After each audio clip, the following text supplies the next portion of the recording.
하나님의 말씀은 누가복음 1장 5절에서 17절 말씀입니다.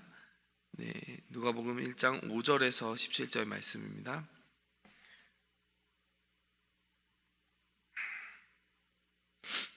유대왕 헤롯 때에 아비야 반열에 제사장 한 사람이 있었으니 이름은 사가랴요 그의 아내는 아론의 자손이니 이름은 엘리사벳이라. 이 두 사람이 하나님 앞에 의인이니 주의 모든 계명과 규례대로 흠이 없이 행하더라. 엘리사벳이 잉태를 못하므로 그들에게 자식이 없고 두 사람의 나이가 많더라.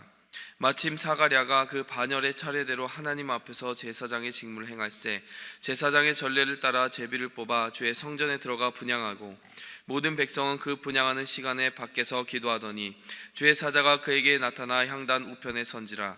사가랴가 보고 놀라며 무서워하니 천사가 그에게 이르되 사가랴여 무서워하지 말라. 너의 간구함이 들린지라. 내 아내 엘리사벳이 내게 아들을 낳아주리니 그 이름을 요한이라 하라.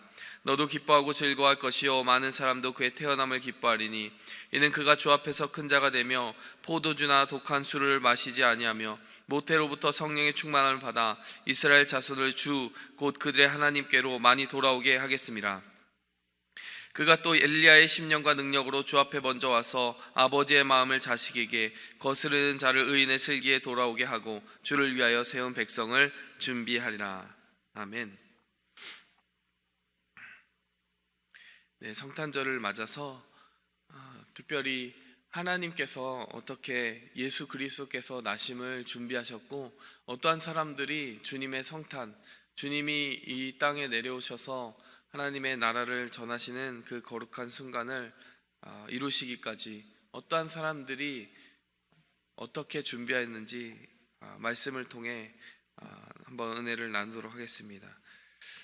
성탄을 준비한 사람들이다, 이렇게 좀 기억을 해보면 좋을 것 같아요. 우리 오늘 본문 말씀에서 성탄을 준비한 처음 사람의 이름은 바로 사가랴입니다. 사가랴는 어떤 사람입니까? 바로 결핍이 있던 사람이었어요. 오랫동안 기도했던 간절한 기도가 좌절된 사람이었습니다. 그렇지만 그는 하나님 앞에 흠이 없이 살았다라고 이야기를 합니다. 6절에서 7절 말씀 보면요, 이 두 사람이 하나님 앞에 의인이니 주의 모든 계명과 규례대로 흠이 없이 행하더라. 근데 보통 사람들이 신앙생활에 위기를 맞는 때가 있습니다. 언제 위기를 맞게 됩니까? 시험을 당했다, 어려움을 당했다, 고난을 당했다, 이런 순간에 바로 우리는 위기를 맞이하게 됩니다. 혹은요, 우리가 간절히 하나님 앞에 오랫동안 기도했던 기도 제목이 있는데 하나님께서 도무지 그 기도에 응답할 기미가 보이지 않을 때, 그래서 그 기도의 응답을 기다리는 소망마저 끊어질 것 같을 때에 우리가 시험에 들곤 합니다. 하나님 앞에 감사하는 마음을 잃어버리고요, 불평하는 마음을 가지게 될 때가 있습니다. 실망의 마음을 가지게 될 때가 있습니다. 오늘 본문 말씀에서 사가랴와 엘리사벳이 어떻게 보면 그러한 시험을 당해도 여러 번 당해야 되는 그러한 상황 속에 있었습니다.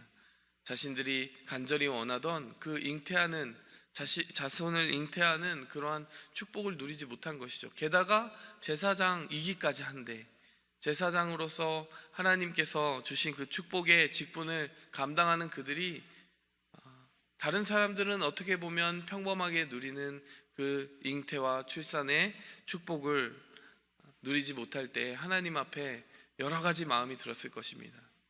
여러분, 사람들이 시험을 당하다 보면 어떻게 됩니까? 삶의 태도가 흐트러지게 마련입니다. 그런데요, 오늘 본문 말씀은 이렇게 이야기합니다. 주의 모든 계명과 규례대로 흠이 없이 행하더라. 여러분, 분명히 7절에서는 그들에게 자식이 없고 두 사람의 나이가 많더라, 이렇게 그들에게 처한 악조건을 이야기하고 있는데 그 앞에 바로 6절 말씀에는 그들이 모든 계명과 규례대로 흠이 없이 행했다라고 이야기를 하는 것이죠. 여러분, 우리의 믿음이 언제 판가름 납니까? 하나님을 믿을 만한 때에 믿는 것, 흔들림 없이 정말 주님이 주신 모든 축복을 평안하게 누리고 있을 때보다요, 이렇게 정말 우리의 믿음이 시험대에 오르는 순간, 도전과 실망의 때를 거치는 순간, 그때 우리의 믿음의 본질이 드러납니다. 사가랴와 엘리사벳은 어떠한 마음의 사람들이었습니까? 실망의 때에도 흐트러짐 없이 주의 규례대로 의인으로 살아간 사람들입니다. 주님 앞에 살아갔던 사람들입니다. 여러분, 하나님께서 왜 사가랴를 통해 엘리사벳을 통해 주의 길을 예비하는 세례 요한을 주셨을까? 그것은 바로 그들이 그러한 사람들이었기 때문입니다. 우리가 받을 첫 번째 은혜는요, 바로 주님의 때를 우리가 준비하기 위해서는 오랜 기다림과 혹은 실망의 때에도 흐트러짐 없이 주님을 섬기는 그러한 사람이어야 한다는 것입니다. 그런가 하면 13절 말씀 보시겠습니다. 천사가 그에게 이르되 사가랴여 무서워하지 말라. 너의 간구함이 들린지라. 내 아내 엘리사벳이 내게 아들을 낳아주리니. 여러분, 오늘 13절 말씀을 보면서 우리는 좀 놀라야 됩니다. 여러분, 엘리사벳과 사가랴의 상황 속으로 우리가 들어가면요, 이미 실망 내지는 체념까지 할 수 있는 상황이에요. 생물학적인 나이가 이미 다 되었기 때문에 포기할 수 있는 것이죠. 그래, 우리에게 하나님께서 아이를 주시지 않으려나 봐 라고 포기했어야 되는 그런 상황인지도 모릅니다. 그런데 13절 말씀을 보면요, 천사가 와서 처음 하는 말이 너희의 간구함이 들렸다라고 이야기를 합니다. 근데 그 간구함의 내용이 궁금하지 않습니까? 문맥적으로 보면 바로 다음에 이어서 나오는 말이 바로 그 간구함의 내용인 거예요. 내 아내 엘리사벳이 내게 아들을 낳아주리니. 자, 이 말을 종합하여 생각하면 어떤 말입니까? 엘리사벳과 사가랴가 포기하지 않고 기도하고 있었다라는 것입니다. 나이가 많아서 잉태할 힘을 잃어가는 그때, 어떻게 보면 물리적으로나 상식적으로 더 이상 아이를 가지기 어려울 것 같은 그때에도요, 그들은 여전히 간구하고 있었다는 것이죠. 실망하지 않고 흐트러짐 없이 살아가는 것뿐만 아니라 거기에 얹어서 여전히 구하고 있었다는 것입니다. 여러분, 이것을 우리가 개인적으로 적용해 봐야 될 줄 믿습니다. 하나님께서 우리에게 주신 간절한 기도 제목이 있습니까? 그런데 그것이 성취되지 않고 너무나 오랫동안 지체되어서 마음이 상하는 일이 있습니까? 하나님께서는 흐트러짐 없이 계속 간구하라고 하십니다. 그리고 그렇게 간구하는 모습 안에서 기쁨을 얻으신다라고 이야기하십니다. 이것을 올 한 해 개인적으로 또 우리가 영적으로 어떻게 적용해 볼 수 있을까요? 우리가 아이를 달라고 기도해야 될까요? 여러분, 그것은 아니겠죠. 우리가 그런데 한 가지 아이는 달라고 기도해 볼 수 있을 것 같습니다. 영적인 아이를 달라. 여러분, 교회도 나이가 있어요. 교회도 점점 연수가 지나가게 됩니다. 우리의 신앙생활에도 연수가 있잖아요. 우리의 신앙생활의 연수가 지나가게 되면요, 처음에 예수님을 믿을 때 그런 생기 있는 모습이 점점점 식어지는 경우가 종종 있습니다. 그러면서 일어나는 큰 현상 중에 하나는요, 전도할 마음을 가지지 않게 되는 것이 있어요. 영적인 아이를 잉태하고자 하는 힘이 없어지게 되는 것이죠. 여러분, 오늘 본문 말씀에서 세례 요한을 잉태하는 힘을 얻은 사가랴와 엘리사벳을 생각해 보시기 바랍니다. 그들이 기도를 멈추지 않았습니다. 이만하면 됐지, 하나님은 나에게 더 이상 잉태할 힘을 주지 않으셨어, 이러지 않았다라는 거예요. 여러분, 그 육적인 잉태보다 더 중요한 잉태가 무엇이겠습니까? 영적인 잉태입니다. 여러분, 하나님께서 우리가 일평생에 멈추지 말라고 하시는 간절한 그러한 열망이 무엇이겠습니까? 너의 마음 가운데 영혼 한 사람을 주께로 돌이키는 일에 갈망을 잃지 말아라, 기도를 멈추지 말아라, 이것을 우리에게 구하지 않으시겠습니까? 제가 참 은혜 받은 일이 있습니다. 끊임없이 노방전도 하시는 성도님이 노방전도 하다가 알게 된, 또 전도하게 된 그 사람으로부터 들은 아들의 연락처를 저에게 가져다 주시는 거예요. 그러면서 꼭 연락해 봤으면 좋겠다, 이런 마음을 전달해 주시는 것을 보았습니다. 여러분, 우리가요, 어느 때에 있든지, 우리의 삶의 어느 페이지에 있든지요, 그 갈망, 영혼을 잉태하겠다, 하나님 앞에 그 영혼을 주님 앞에 돌려보내겠다라고 하는 그 갈망을 잊지 않고 살아갈 때요, 하나님은 반드시 그 사람을 사용해 주십니다. 우리가 이러한 열망을 가지고 살았으면 좋겠어요.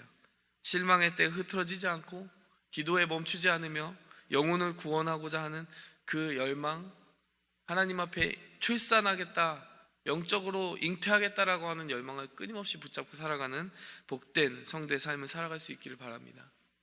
두 번째로 우리가 기억해야 되는 인물은 바로 요한이라고 하는 사람입니다. 아직은 태어나지 않았지만 13절의 말씀에 천사가 그에게 이르되 사가랴여 무서워하지 말라. 너의 간구함이 들린지라. 내 아내 엘리사벳이 내게 아들을 낳아주리니 그 이름을 요한이라 하라. 여러분 성경을 보면요, 이름을 직접 하나님께서 지어주신 케이스가 그렇게 많지 않습니다. 굳이 찾고 찾으면 이삭이 태어나기 전에 그 이름을 이삭이라고 하라고 하셨어요. 또 이름을 바꿔주신 경우는 있습니다. 아브라함을 아브라함으로, 사레를 사라로, 야곱을 이스라엘로 바꿔주신 경우가 있습니다. 뭐 이 밖에도 찾아보면 여러 케이스가 있겠지만요, 이름을 직접 태어나기도 전에 주신 그 케이스는 극히 드물다 이 말이죠. 여러분, 이름을 지어주셨다라고 할 때는 분명히 하나님이 지어주신 이름인데 뜻과 의미가 없겠습니까? 우리 청년 중에 한 명이 이 본문을 가지고 묵상하는데, 그 요한이라는 세례 요한을 이야기할 때 그 요한이 어떤 뜻일까, 그것을 찾아서 이렇게 단톡방에 올리더라고요. 근데 이름의 뜻이 뭔가 했더니요, 여호와의 은혜가 깊으시다라는 그런 의미를 가지고 있었습니다. 여러분, 세례 요한을 보면서 여호와의 은혜가 어떻게 깊이 있게 나타났는가 우리가 한번 좀 묵상해 볼 필요가 있다라는 거예요. 하나님이 우연히 그냥 요한이라는 이름이 뭐 입에 잘 붙어서 그냥 이걸로 사람들이 많이 부르는 이름이니까 그냥 이걸로 정하자, 이렇게 하셨을 리는 없을 거 아니에요. 세례 요한의 뜻, 은혜가 깊으시다라는 그 말은요, 세례 이미지하고 연결이 되어 있는 말입니다. 연결이 되어 있는 이름이에요. 왜 그렇습니까? 깊이라고 할 때 우리는 그 세례의 이미지 속에서 은혜의 물에 깊이 잠겼다가 그 물 밖으로 나오는 이미지를 떠올리게 되는 거예요. 여러분, 세례가 무엇입니까? 우리의 옛사람에 대해서 완전히 죽기 위해서 그 물에 깊이 잠기는 것입니다. 죄를 씻기 위해서 그 물에 깊이 잠기는 것입니다. 그리고 그 물 밖으로 나와서 주님이 주신 새 생명으로 살아가겠다라고 하는 것을 결심하는 것입니다. 결심 이전에 그 은혜를 받는 것입니다. 여러분, 우리가 어떻게 하면 깊은 은혜를 누리며 살아갈 수 있게 됩니까? 옛사람에 대해서 완전히 죽는 것입니다. 그리고 주님이 주신 새 열망, 새 소망을 가지고 살아가는 새 사람을 입기 위해 성령의 은혜를 입는 것입니다. 여러분, 우리가 세례 요한을 주신 그 이름의 뜻을 우리가 곰곰이 묵상하면서 이 성탄은 어떻게 예비해야 될까, 그리고 그것을 어떻게 적용해야 될까, 여러분, 우리가 다시 한번 은혜의 물에 깊이 잠기자는 것이죠. 우리에게 이 세상에 대해서 죽어야 되는 부분이 있다면 다시 확실히 죽자 이겁니다. 그래야 주님의 길을 예비할 수 있다는 것입니다. 주님이 주시는 그 은혜를 확실하게 받을 수 있다는 것입니다. 세례 요한은 어떻게 살았습니까? 모태에서부터 나실인이 되었습니다. 포도주와 독주를 멀리하며 그 일평생에 삭도를 대지 않고 그가 나실인의 서원을 지키면서 주님의 길을 예비하는 사람으로 살았다는 것이죠. 여러분, 우리에게 그 거룩한 기다림이 있어야 될 줄 믿습니다. 깊은 물속에 잠겨서요, 죄에 대해서 잊고 세상에 대해서 잊고 하나님이 주신 그 새 삶을 살아가며 주님의 길을 기다리는 그러한 역사가 있기를 바랍니다. 세례 요한은 어떠한 의미로, 그러면 어떠한 어떠한 회개의 세례를 주었을까? 17절 말씀에 보니까요, 그가 또 엘리야의 심령과 능력으로 주 앞에 먼저 와서 아버지의 마음을 자식에게, 거스르는 자를 의인의 슬기에 돌아오게 하고 주를 위하여 세운 백성을 준비하리라. 여러분, 17절 말씀, 바로 세례 요한의 인생을 두고 말라기서 4장에 예언한 그 말씀을 이 시간 여기에 인용하고 있는 것입니다. 엘리야의 심령과 능력으로 먼저 와서 아버지의 마음을 자식에게 돌아가게 하고 거스르는 자를 의인의 슬기에 돌아오게 하다. 여러분, 여기서 돌아가다라고 하는 것이 회개라는 말의 어원이 되는 것이죠. 히브리어에서 돌아가다라고 하는 단어가 바로 회개하다라고 하는 단어로 쓰이게 되어 있습니다. 아버지의 마음이 자녀에게로, 자녀의 마음이 아버지에게로 돌아오는 그 일, 회개의 일을 감당하는 일에 세례 요한의 사역이 쓰이게 될 것이라는 것을 그 말라기 선지자가 예언하였고, 그것을 누가복음 1장 17절에 지금 기록하고 있는 것입니다. 여러분, 돌아오게 하다. 여러분, 우리가 또 어떻게 성탄을 준비합니까? 사람들을 돌아오게 해야 됩니다. 하나님이 이루신 일을 바라보도록 돌아오게 해야 됩니다. 우리만 돌아가는 것 아니에요. 우리만 그 물에 잠기는 것이 아닙니다. 그 누군가의 마음을 돌이켜야 됩니다. 그럴 때 우리가 쓰임받게 되는 것이죠. 어떤 청년이 이 본문을 가지고 묵상하면서 한 가지 질문을 했어요. 그렇게 돌아가는 것이 맞다라고 생각이 듭니다. 자녀의 마음이 아버지께로 돌아간 것이 맞다라고 생각이 듭니다. 그런데 궁금한 것이 있어요 라고 하면서, 아버지의 마음을 자녀에게 돌이킨다라는 것은 무슨 뜻입니까? 우리가 하나님께 돌아가는 것이 회개잖아요. 근데 하나님 아버지의 마음이 자녀에게로 돌아오게 한다라고 하는 것이 세례 요한의 그 사역에 일부로 예언이 되어 있는데, 그게 무슨 뜻이냐? 그래서 그 질문에 답하면서 제가 한 이미지를 떠올렸습니다. 제가 어렸을 때 혼나는 경우가 있었어요. 뭐 혼나는 경우는 숱하게 있지 않습니까? 그러면 아빠한테 혼날 거 아니에요. 매를 맞을 거 아니에요. 회초리를 맞을 거 아니에요. 그러면 옆에서 어머니가 붙어서 이야기를 합니다. 너 아빠한테 잘못했다고 그래. 아빠한테 잘못했다고 그래. 그러지 않습니까? 근데 거기에 대해서 거역하고 잘못했다고 하지 않으면 어떻게 하죠? 그러면 아버지한테 더 맞는 거죠. 근데 여러분, 저 어머니가 옆에서 계속 얄밉게, 얄밉다기보다는 세례 요한과 같이 얘기하는 거예요. 회개해, 돌이켜. 그러면은 잘못했어요 라고 말이 나오는 거죠. 그러면 어떻게 됩니까? 이제 아버지의 마음도 자녀에게 돌아섭니다. 누그러지는 거죠. 회개했으니까, 잘못했다고 인정했으니까 아버지의 마음도, 그래 네가 잘못을 인정했으니 이제 품어주마, 다시 그러지 마라, 싸매어주마, 이렇게 이야기하는 거죠. 여러분, 하나님께서 세례 요한을 통해 하신 사역의 본질이 무엇입니까? 자녀의 마음을 아버지께로 돌이킨 거예요. 죄를 깨닫게 하고 뉘우치게 하고 하나님께 돌아가라고 이야기한 것입니다. 근데 그와 동시에 그러한 상황을 만들면서 하나님 아버지께서 우리를 향하여 올 수 있는 길을 예비한 거예요. 하나님 아버지께서 우리의 뉘우침과 회개, 그런 진실한 돌이킴을 보고 우리를 품을 수 있도록 그 세례 요한의 사역이 효력을 발휘했다 이겁니다.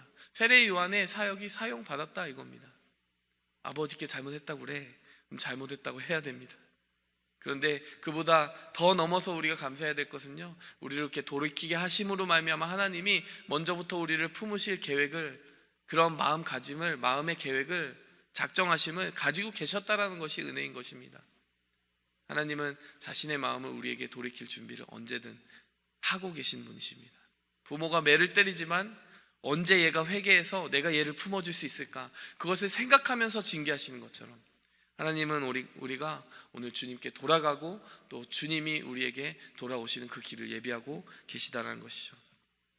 여러분, 우리가 이 성탄을 준비하면서 회개의 길을 준비했으면 좋겠습니다. 그 물에 깊이 잠겨서 주님 앞에 돌아가는 그러한 발걸음을 준비하기 원하고요, 또 주님이 우리가 돌아가기 전에 이미 문 밖에 나와서, 동구 밖에 나와서 돌아온 탕자를 기다리는 마음으로 우리 자신의 마음을 우리에게 돌이키고 계셨음을 발견하며 감격하며 그 성탄의 깊은 의미를 깨닫는 은혜가 있기를 원합니다. 우리가 함께 기도할 때 이와 같은 은혜, 실망의 때에도 흐트러지지 않고 끊임없이 기도했던 그 사람들을 통하여, 그리고 죄로부터 회개하고 또 회개하게 하는 그 사역을 통하여 성탄을 준비했던 이 주님의 사람들의 그러한 발걸음을 생각하면서 기도하기 원합니다. 함께 기도하겠습니다. 하나님 아버지, 감사합니다. 우리가 실망의 때에도 주님의 규례와 주님의 마음의 법도를 행하는 일에 흐트러짐 없이, 또한 기도를 멈추지 않으므로 하나님의 그 뜻을 잉태하여 내는 주님의 사람들로 쓰임받게 도와주시옵소서.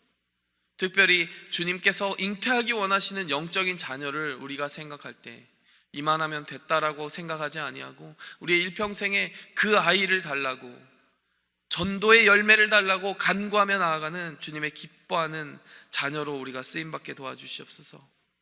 세례 요한의 사역이 그랬습니다. 사람들의 마음을 주님께 돌이키게 하고 주님의 마음이 우리에게 돌아올 길을 예비하는 사역이었습니다. 우리가 세상 속에 나아가 회개의 복음을 전하게 도와주시고, 또 우리 자신이 그 회개에 합당한 열매를 맺으며 살아감으로 말미암아 너희가 성탄을 준비하는 사람이었구나, 사람들의 마음 가운데 예수 그리스도께서 일하시도록 준비하는 사람이었구나 인정받는 그 삶을 살아가게 도와주시옵소서. 예수 그리스도의 이름으로 기도했습니다.